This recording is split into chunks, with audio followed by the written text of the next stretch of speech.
Hello everyone, good evening and welcome to Teen Talks by Enlighteen. I'm Vivan, your host for today. I'm a 14-year-old teenager who loves playing football and making people laugh. And today I'm here because I want more people to understand how bullying affects those who experience it and why this conversation matters. Today's topic is bullied, labeled, and rising above. Bullying isn't always obvious. Sometimes it's words, comparisons, exclusion, labels, jokes, or comments. People think others will just get away, but often those things stay longer than we realize. Today, we're talking about bullying, labeling, support systems, and most important, how people rise beyond difficult experiences. Joining me today are three amazing teens who are here to share their perspectives and experiences. Anagha, an ambitious teen who loves art, singing, and sketching, and wants to spread awareness about bullying and help teens stand up for themselves. Dhruv, a thoughtful teen who enjoys reading, thinking, and learning, and wants more people to understand the impact bullying can have on someone's life. And Neoshi. She is a teen who loves making stuff and art and wants to spread awareness of bullying and wants to be the voice of those who are still getting bullied and wants to speak up as a victim of bullying. Before we begin, a small reminder. Share what feels absolutely comfortable. Personal experiences or general observations. Both are absolutely okay.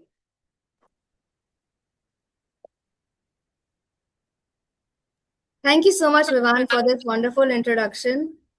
I am very glad to be invited here to talk about this important topic. Thank you, Enlighteen, for giving me this opportunity to help others understand how victims of bullying suffer and the impact of bullying on them.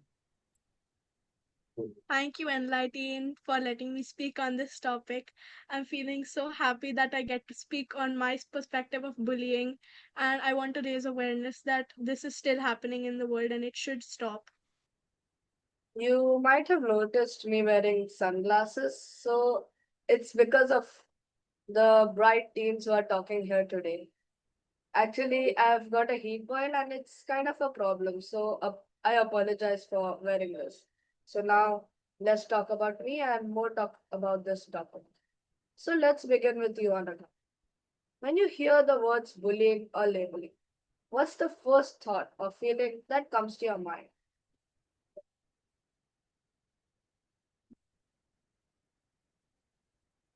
The first thought or feeling that comes to my mind is insecurity. When a teen is bullied, they feel insecure and uncomfortable doing anything, and they start doubting themselves. They lose all hope. And so the first thing that comes in my mind is insecurity. That's an interesting perspective. Dhruv, do you think teens today are judged too quickly? Why or why not? I do believe teens today are judged too quickly due to uh, existing preconceptions about how teens behave, how they feel, their moods, etc. I also think that many teens today who are listening here might relate to that. Teens are judged too quickly because many adults compare today's generation with their own childhood. The world has changed a lot, but sometimes expectations haven't. What is one thing you wish people understood better about teens today?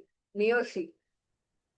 I think that people should understand that teenagers are very sensitive and we only have emotions. So if you're constantly inputting that, oh, you're fat or you're stupid, and you keep repeating the same things again and again, it definitely hurts us. And I wish people would understand that teenagers, sometimes you just have to be a little bit kinder to them and that we only have emotions. And I feel that definitely is something I wish people understood about teenagers now. That's such an important reminder. I wish people understood that bullying today don't always look the way it used. A lot of it happens online through comparisons, comments, exclusion, and emotional pressure. Now, let's talk about some of the labels teens experience today. What labels do teens hear most often today? And has there ever been a label or comment that has stayed with you longer than it should have? Can we begin with you, Dhruv? Yeah, I think some labels that teens hear the most these days is like failure or fraud, loser, things like that. Would you like to add on to this, Miyoshi? Yeah, I think that um a label that has stuck with me the most is probably fat, because on in my life I've always been a little bit of a healthier person, like a little bit chubby. And I think that if someone is constantly calling you chubby, fat, or something like that, you will get affected. And that is something that has stuck with me the longest. And what do you have to say, Anaga? Well, according to me, it was mostly lazy, up to no good, fat, or too thin, loser, and always on the phone.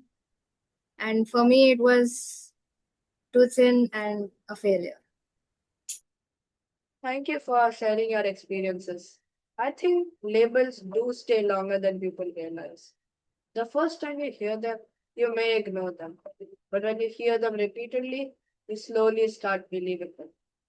Comparisons happen everywhere: siblings, marks, looks, achievements.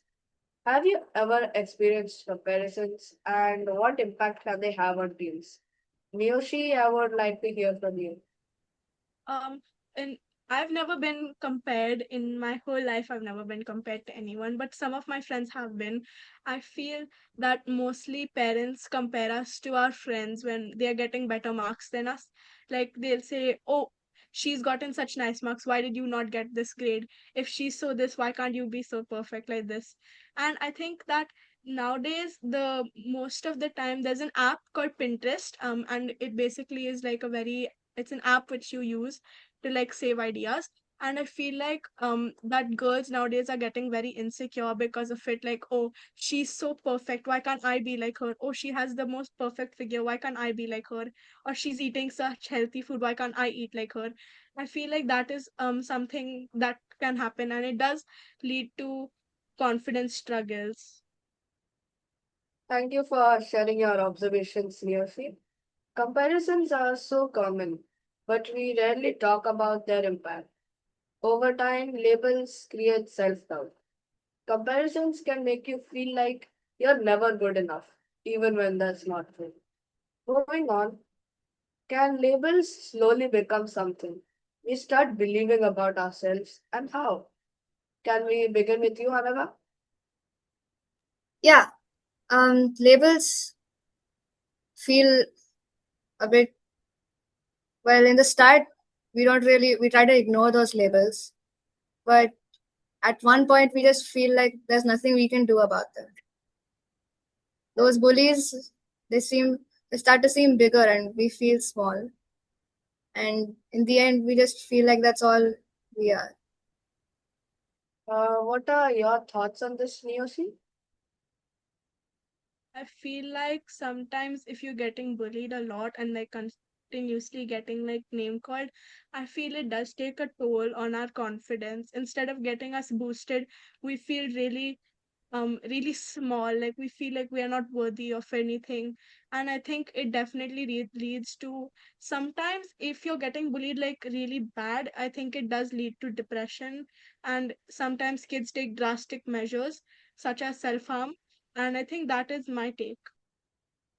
And how about you, Dhruv?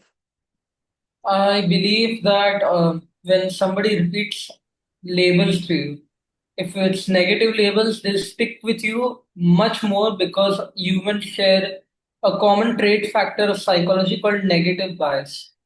So when somebody repeats something negative to you continuously over a large period of time, you'll start accepting it as a part of your personality because It's being spoon fed to you. It's like how you know 2 plus 2 is 4 and not 5. That's powerful because sometimes we don't even notice when that happens. We start believing what other people say about us more than what we know about ourselves. So now let's move into bullying itself. Miyoshi, I would like to know from you what forms of bullying routines experience today apart from physical bullying? Um, in my perspective, there are a lot of types of bullying, but the two major ones that are slowly increasing nowadays is cyberbullying and verbal bullying. And cyberbullying is basically where you're on a social or online platform and you're getting made fun of, or you're getting, and I think that's the worst form of bullying because you're exposed on a large basis and like a lot of people are watching you and you're like, it's feeling really bad. And then there's also verbal like bullying where basically you get bullied, like they call you very inappropriate names. Sometimes they'll say like, oh, you're so stupid, or you're so fat, or you're so ugly, or your nose is too big, or your eyes are too far apart. I feel that is the two types of bullying that I know of. I would like to add here. There are two more types, psychological and social bullying. Psychological bullying is the most destructive type of bullying because it messes with the victim's psyche so much they start self doubting every decision they make. And social bullying is also pretty bad because you're being ridiculed in front of people that you know and who know you and you come in regular contact with. I also think many people still only imagine physical bullying. Cyberbullying and emotional bullying and what Dhruv just added are very common today. Sometimes they aren't visible, but they can affect someone very deeply. So, when teens are being bullied or hurt, why do some freeze or find it difficult to respond? What are your thoughts on this, Anaga? Well, in my point of view, when teens are bullied, they feel small and they feel like the labels put on them are bigger than what they are, and they're not enough, and they feel like there's no point in saying in fighting back. They lose all courage and all hope, and that's the reason they don't stand up for themselves. Would you also like to share, Dhruv? I completely agree with Anaga. A sad and tragic truth of modern society is that so many teens today have been suppressed or broken so many times that they start to think all negative things happening to them are destined. They deserve all the negative things happening to them. That's a very tragic thing. That it should no person should suffer from this. No person should ever suffer from this. Thank you for sharing both of your perspectives. Sometimes people just go blank. They're already hurt, confused, and overwhelmed. And in that moment, they just don't know how to react. So, yes, it is a genuine concern. Do people realize that jokes, nicknames, comparisons, or the just kidding comments can also sometimes become bullying? Would you like to share your opinion or experience, if any, Miyoshi? I feel that sometimes children or kids or teenagers don't realize that what they're doing is bullying. They'll say, "Oh, it's just for fun. Like we don't take mean it. Like don't take it to heart." But when you have sensitive teens like me and like a lot of people who are sensitive, they take it to heart, and sometimes it does lead to very drastic measures. And I feel like and then there's also when there's the hard truth of reality that sometimes people do realize that they're bullying, but they don't want to stop because they think that, oh, like, what's the point? Like, it's fine. Like, who cares? And what is she going to do to us? But I feel like there are two types when they do realize it, but they don't want to like stop it, or when they don't realize that what they're doing is bullying. And what do you feel on this, Dhruv? I completely agree with what Niyoshi just said. There are some people who don't realize that they are bullying somebody, and there are some that realize it and take greater pleasure in it. Modern teen culture is similar to the law of the jungle, survival of the fittest. Now, unfortunately, modern teens have interpreted this as survival of the fittest means make others feel bad, put them down, repress them, suppress them, break them, and then say that, oh, I'm cool. I mean, I'm like this. And It's not morally justifiable. how about you, Anaga? Yeah, so some bullies, they feel like making fun of other people makes them look cool, and they start thinking highly of themselves. But they don't realize how deeply it's impacting on the victims. And that's the harsh reality of now. People often say I was just joking without realizing the impact. Definitely, some people may think they're joking, but a comment that lasts a few seconds for one person can stay in someone else's mind for days.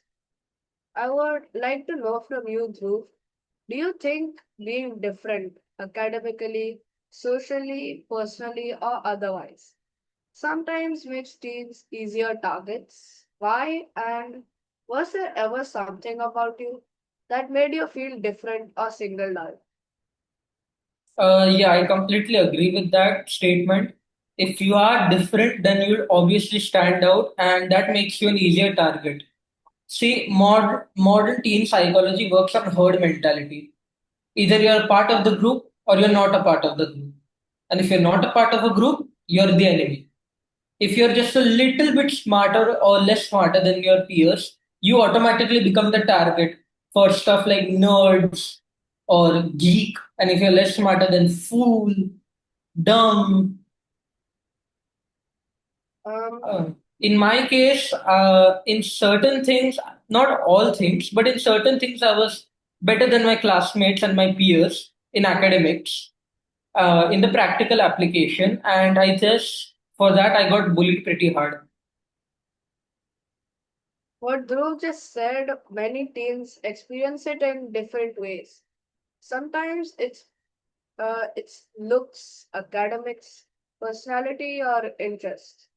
Being different can make someone stand out, and unfortunately, some people target that. So, moving on, Anaga, what is that one comment, label, or behavior people underestimate the impact of? Was there a moment where something someone said or did really stayed with you? Um, well, that kind of thing, that kind of label is different for every teen. But for me, it was too thin and you're a failure.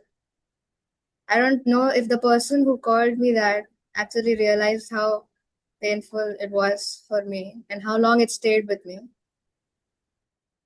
Thank you for being honest about that, Anaga. It's a reminder that words can stay with us much longer than people realize. Now that we've spoken about difficult experiences, let's talk about support and what helps us. So, I would like to know from all of you when something difficult happened from you, who did you turn to? Or who do teens usually turn to? Let's begin with you, Leoshi.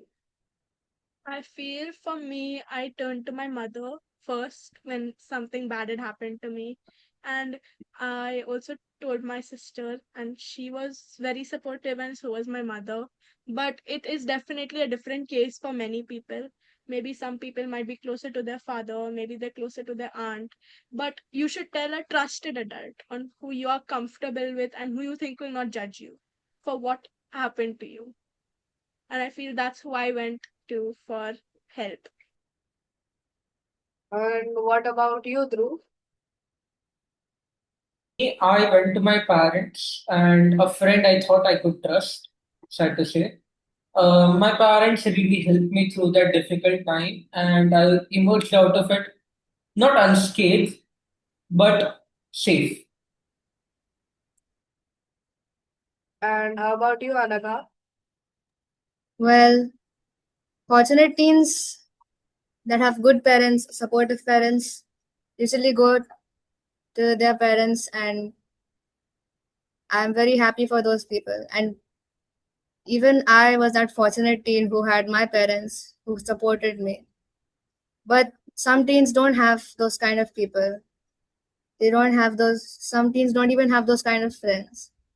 And that's the reason they keep everything inside them, and that just leads to depression, which is sad. Just like Anaga said, I've been fortunate to have supportive parents and close friends. I think every teen should have at least one or two trusted people or trusted adults they can turn to when things get difficult. So, Niyoshi, what kind of support actually helps someone who's struggling? I feel like the support you should get is from your parents, and it is like it's very close to my heart that I'm very close with my mother, and I think that everyone should have a few people who they are close with to tell like and have support with them. You know what I mean? Like they need support from their parents, even their siblings or their cousins, or even some of the teachers. I think that's the type of support you should have when you're going through a tough time.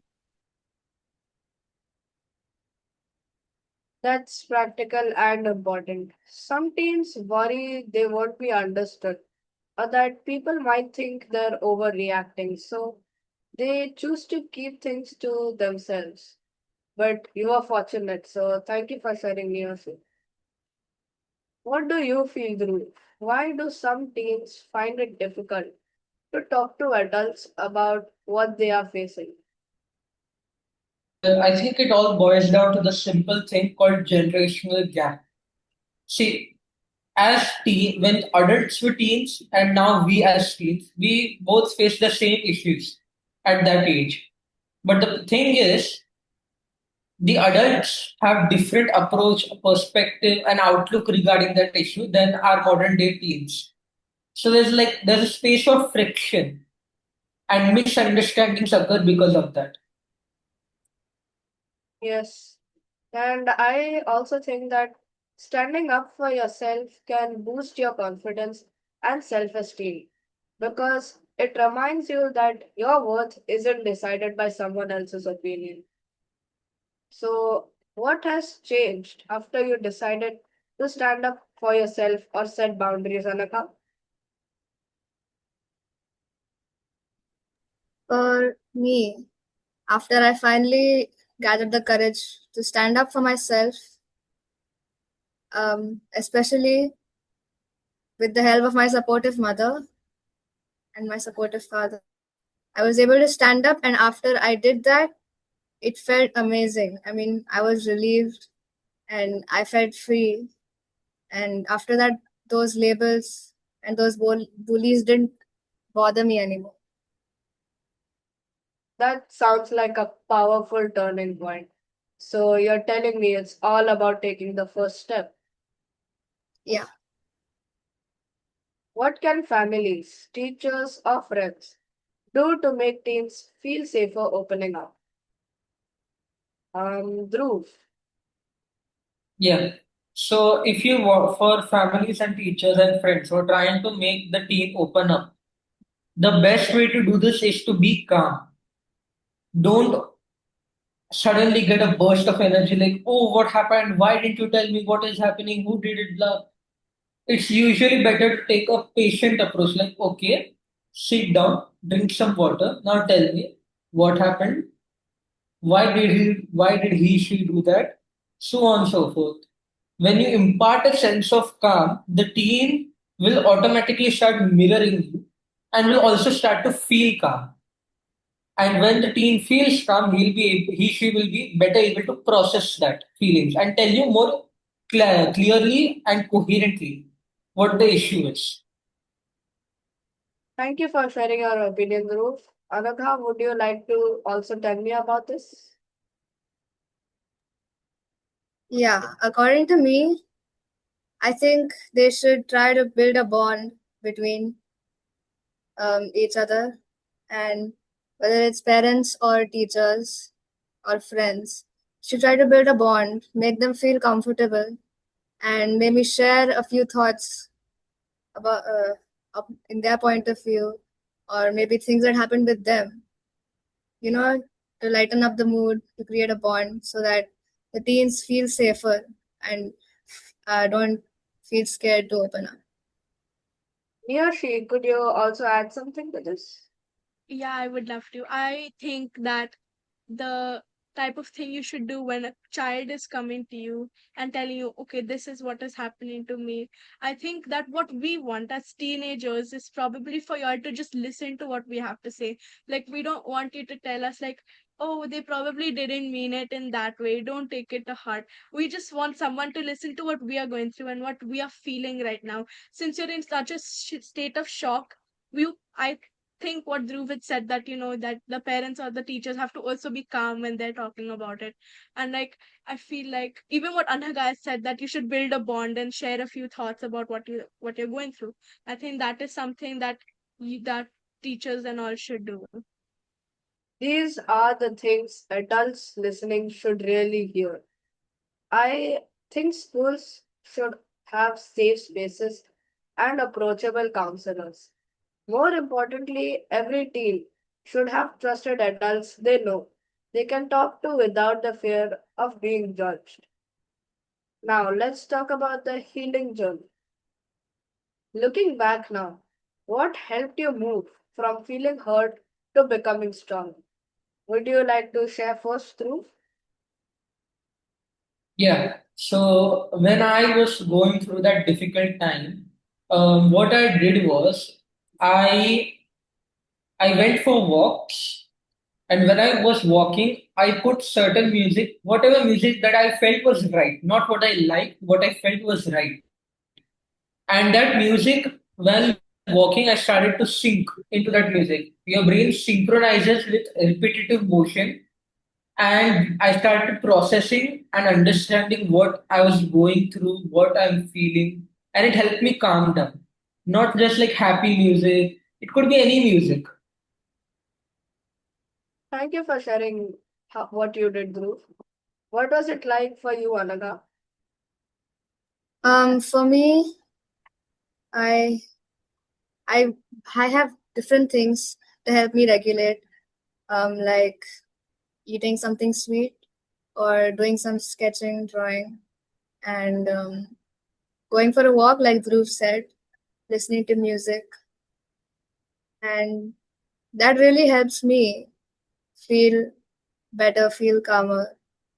And well, my mother also told me to listen to affirmations and write them and be grateful for everything that I already have. That's what helped me. And what about you, Niyoshi? Yeah, for me, I think I had started a sketchbook because my mother had told me that if you're feeling down, you should just start drawing, or drawing what you feel is right.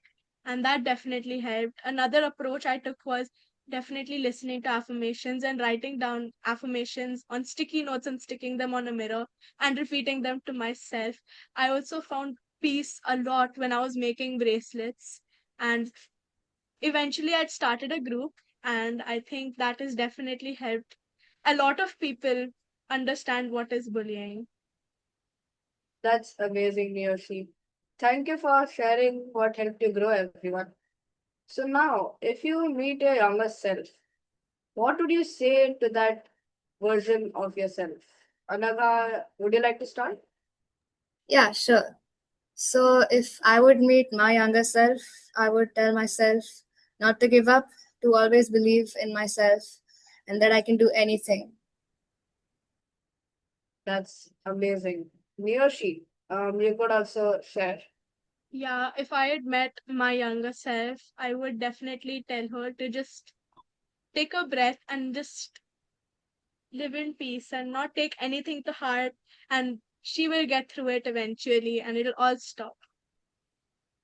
And Dhruv, what would you tell to your younger self? Well, if I met my younger self today, then I'd just tell him this one quote from my favorite book, The Art of War. Let your plans be dark and impenetrable as night, and when you move, fall like a thunderbolt. That's amazing, Dhruv. I think younger versions of ourselves would all need to hear that. Now, let's lighten things up a little with some quick questions. Anagha, one label teens should stop using. According to me, it's you're a failure. And Dhruv, one thing schools should change. Their stance and approach to bullying. And Niyoshi, one word that builds confidence. For me, it's not a word that built confidence for me. It was something my principal had told me a very long time ago, is that you are enough. That's great. Now, all of you complete one sentence which I'm gonna say. I am more than dash. Beginning with you, Anagha. I am more than my labels. Awesome. What about you, Dhruv? I am more than my expectations. And you, Niyoshi? I am more than enough. That's great. So, before we close, I want each of you to leave our listeners with one message they can carry with them. So, what message would you like every teen listening today to remember? Let's start with you, Dhruv. If you know yourself and you know the enemy, you need not fear the result of 100 battles. Not all situations are as insurmountable as they seem. Believe in yourself and trust your instincts. You will find that you are nearly always right. And how about you, Anagha? I would like to tell everybody here to always believe in themselves, believe in yourself, believe in God. God's favor is always with you, and you can do anything. And last but not the least, leave your message, Niyoshi. For me, it is not a message. It is a quote I heard from my favorite TV show. It is, people don't have to like you. They don't have to love you. They don't even have to respect you. But when you look in the mirror, you better love what you see. That was indeed deep. So, as we come to the end of today's conversation, one thing becomes clear. Labels don't define who we are. Bullying doesn't decide our worth. And nobody should have to go through difficult moments alone. Today reminded us that sometimes the smallest words can leave the biggest impact. But support, kindness, and understanding can too. A huge thank you to Anaga, Dhruv, and Neosi for showing up, sharing your thoughts, perspectives, and being part of this important conversation. And to everyone listening, if you have ever felt judged, labeled, left out, or unheard, remember this: you are more than what others call you. You are more than one difficult phase, and you do not have to face things alone. This is Vivan signing off from Teen Talks. Don't forget to join us this Thursday at 7 p.m. for another exciting episode of Teen Talks, where we continue bringing real conversations and real teen perspectives to the table. Until next time, take care of yourself and take care of each other. Good night.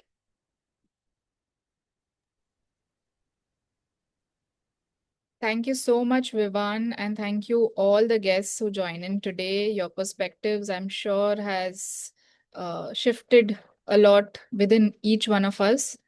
And thank you, Vivan, for navigating through this conversation so beautifully.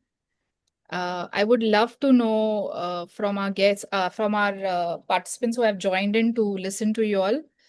Would you like to share something about today's conversation, or would you like to appreciate them coming up and standing up for themselves and speaking out what they've gone through, speaking up for themselves, and navigating through this hard time, which with so much of power? So, yes, if anyone would like to come up, please. Am I? Yes, please, Sandhya. We would love to hear from you. Uh, I'm super proud of every child who's here, who has taken the guts to come and talk about what you've gone through. Because not everyone comes and does this. Not everyone wants to come and share their story. So when you have come and shared what you're going through, it is going to touch many, many more lives. And this platform, Enlighteen, is, I give a big heart. And I cannot give you a hug. Nyoshi is my daughter. I can give her a hug. She's in the next room. And Nyoshi, who made Mama very proud today. And every child, you've made your mama, dada, whoever is watching you, give yourselves a big thumbs up. And I can't hug you personally, so put your hands up. So I tell everyone, put your hands up, guys, put your hands up, quick, quick, quick. Put your hands up and give yourself a big hug. And whether anyone hugs you or not, you go to the mirror and say, you rock. Okay, you guys were superb rock stars. God bless you guys. Lots and lots of love and kisses. Thank you, Simona, for this opportunity. God bless you. And thank you, Manish, for Carnival of Hope. Yes, definitely. Thank you so much, Sandhya, for those kind words. I'm sure it has given them more power. Anyone else would like to share? It would be wonderful. Yeah, I have one question from Nyushi. Nyushi, you talked a little bit about something bracelet or something. I missed that part. What was that? So basically, I own a business called Knots where I make bracelets and I do customized orders. And yeah, that's basically what I do in my free time sometimes. Thank you for sharing. So Nyoshi also helps teens in distress in her own small possible way. And it's a commendable job. I also got to know it pretty late. And I think each teen over here in their own small way, they are trying to help people who have gone through it because they faced it.